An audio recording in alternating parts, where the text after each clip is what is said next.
আমরা যারা ঢাকায় থাকি আমাদের একটাই কমপ্লেন যে ঘোরার মতো রেস্টুরেন্ট বাদে ওরকম কোনো জায়গা নেই যেখানে বসে একটু রিল্যাক্স করা যাবে, নেচার থাকবে। কিন্তু ঘুরে ফিরে সেই রেস্টুরেন্টে আমাদের বারবার যেতে হয়। যাই হোক আজকে চলে গিয়েছিলাম এয়ারফোর্স মিউজিয়াম যেটা আগারগাঁতে অবস্থিত। তো ওইখানে আমরা ৩:৩০ টার দিকে গিয়েছিলাম। বাট এটাই আমাদের ভুল ডিসিশন ছিল। কারণ অনেক বেশি গরম ছিল তখন। তো আমরা এখানে টিকেট কেটে ঢুকে পড়লাম। টিকেটের প্রাইস ছিল ৳50 করে। আপনারা চাইলে প্যাকেজও নিতে পারবেন। সো এটা ছিল ওদের এন্ট্রান্স। এত বেশি সুন্দর ছিল কি আর বলব। মানে গিয়ে আমি জাস্ট ফিদা হয়ে গেছি। আমি ছোটবেলা থেকে সবসময় শুধু শিশু পার্ক, চিড়িয়াখানা এগুলায় গিয়েই অভ্যস্ত। বাট আগারগা এয়ারফোর্স মিউজিয়ামে এটা আমার ফার্স্ট যাওয়া। আমি কখনো যাইনি।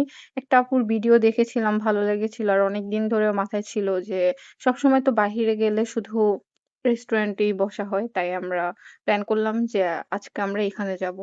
তো ওইখানে আবার একটা অ্যাকুরিয়াম ছিল যেটার প্রাইস ছিল ৳১০০ বাট এটা আমার কাছে একটু বেশি মনে হয়েছে। কারণ এখানে হাতে গোনা ৭-৮ টা অ্যাকুরিয়াম ফিশ ছিল আরকি। তো এটার এন্ট্রিটাও অনেক বেশি সুন্দর ছিল। এখানে আমরা অনেক বেশি ছবি তুলেছি। তারপরে এখানে সোজা গেলেই হাতের ডান পাশে একটা ঝর্ণার মতো ছিল। এটা অনেক বেশি ভালো লাগতেছিল। এখানে কয়েকটা দোকান বসিয়েছিল ওরা। বাট একটা দোকান শুধু ওপেন ছিল। বাকিগুলা সব অফ ছিল। আর দামও বেশি চাচ্ছিল। এখানে গিয়ে আমি একটু ফটোশুট করতেছিলাম। বাট একটুও পিক ভালো আসে নাই। আর এখানে আহামরি কিছু ছিল না এই দোকানটায়। যেগুলো আমরা বাহিরে পাই সবসময় ওগুলাই ছিল। তারপর আমরা এখন অ্যাকুরিয়ামের ভিতর ঢুকতেছি। এপাশে ওরা সেলও করতেছিল লাইক জার, ফিশ এগুলো আরকি পাথর-টাথর। তো আমি হঠাৎ সোজা চলে যাচ্ছিলাম। তারপরে এই ফিশটাকে আমি দেখি যে আমার ড্রেসের সাথে পার্পল কালার একদম মিলে গেছে। আর এটা আমার কাছে এত কিউট লাগছে ভাই কি আর বলব। তারপরে এই যে এই ফিশটা দেখো আমি হাত দিতেছি আর ও জাস্ট দৌড়াদৌড়ি করতেছে। তারপর সামনে আরো অনেক সুন্দর, সুন্দর ফিশ দেখলাম। মানে ফিশ আমার অনেক বেশি ভালো লাগে। ফিশ আর বার্ড। তো সামনে যেতে আরো অনেক ফিশ দেখতেছিলাম। অ্যান্ড আমি ভাবছিলাম যে অনেক বড় হবে। লাইক আ অনেকগুলা হবে দেখে শেষ করতে পারব না। বাট এই যে সিরিয়ালে জাস্ট ৬-৭ টা অ্যাকুরিয়াম ছিল। বাট ওরা এন্ট্রি ফি রাখছিল আরকি ৳১০০ যেটা হিউজ লাগছে আমার কাছে অন্যান্য তুলনায়। এই মাছগুলো অনেক সুন্দর না? এটার আমি কি নাম দিছি জানো? সুন্দরী মাছ। মানে এত বেশি জাস্ট দেখেই ভাল লাগতেছিল। এপাশে ওদের একটা ঝর্ণা ছিল বাট ঝর্ণার পানি পড়ে পিছনের সাইডটা পুরাই একদম পানি দিয়ে ভিজে গেছিল যেটা আসলে স্লিপ করার অনেক বেশি চান্স ছিল। তো সামনে যেতেই দেখলাম এখানে ওরা ওপেন একটা পাখির কি বলে এটাকে? ঘর না খাঁচা যাই হোক এটা রাখছে। তো এটা অনেক বেশি ভাল লাগতেছিল। বাট আমি ভাবতেছিলাম কখন না আবার বা বার্ড উড়ে পটি করে দেয়।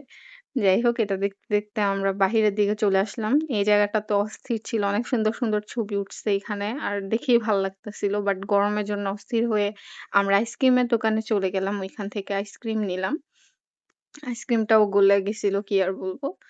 তারপর সামনের দিকে গেলাম এইখানে ওদের এই বোট গুলো ছিল বাট আমরা উঠিনি যেহেতু অনেক গরম লাগতেছিল তাই আর এত এনার্জি নষ্ট করতে পারবো না। সামনে গেলাম মূলত আমি এখানে আসছি শুধু ওই যে দোলনাটায় উঠার জন্য যেটা ঘুরায় আরকি। তো ওইটায় উঠার জন্য। তারপর অনেক রাইড ছিল। আমি জাস্ট ২ টা রাইড উঠছি। কারণ ওই যে বিরক্ত লাগতেছিল গরমে আরকি। এই দোলনাটায় উঠে ভাই একদম পিচ্চি কালের কথা মনে পড়ে গেছে। যখন এলাকার পাশে মেলা বসতো, আব্বু-আম্মু ওরা নিয়ে যেত। আমরা এরকম ২ বোন এটার মধ্যে উঠতাম। অনেক বেশি ভালো লাগতো। প্রায় অনেক বছর পর আমি এই দোলনাটার মধ্যে উঠেছি। অ্যান্ড I feel like মানে আমি আমার ছোটবেলায় ফিরে গেছি জাস্ট। যারা ডিপ্রেশন এ আছে একবার হইলেও এটা উঠা উচিত। ভাই এত বেশি ভাল লাগে লাইক মনে হবে তুমি উঠতেছো। আর এই যে এটাকে কি বলে আমি জানি না। এটাও আমার কাছে অনেক বেশি ভালো লাগছে। তারপর উঠছিলাম বাট এটার এক্সপেরিয়েন্স একদম পুরা বাজে। মানে ২-৩ টা ঘুরনা দিয়েই নামায় ফেলছে। আর মানে ভাল লাগে নাই অত। মানে রাইডের মতো লাগবে ভাই। কি একদম মনে হইতাছে যে আমি লিফট দিয়ে উঠতেছি, নামতেছি এরকম একটা। তারপর এখানে বসলাম একটু ফুচকা খেতে। ফুচকাটা এইসব জায়গায় ফুচকাগুলো একদম বাজে হয়। ওইটা আর নতুন করে কিছু বলার নাই। আর এটাও অনেক বেশি বাজেই ছিল। এর থেকে আমাদের বাসার যে ফুচকাওয়ালা মামা আসে বাসার নিচে, উনার ফুচকাও হাজার গুণ বেটার। যাই হোক খাওয়া-দাওয়া শেষ করে এখন আমাদের বাসায় যাওয়ার পালা। এই ছিল আজকের ব্লগ। I hope তোমাদের ভালো লাগছে। নেক্সট কোনো ভিডিওতে দেখা হবে। আল্লাহ হাফেজ।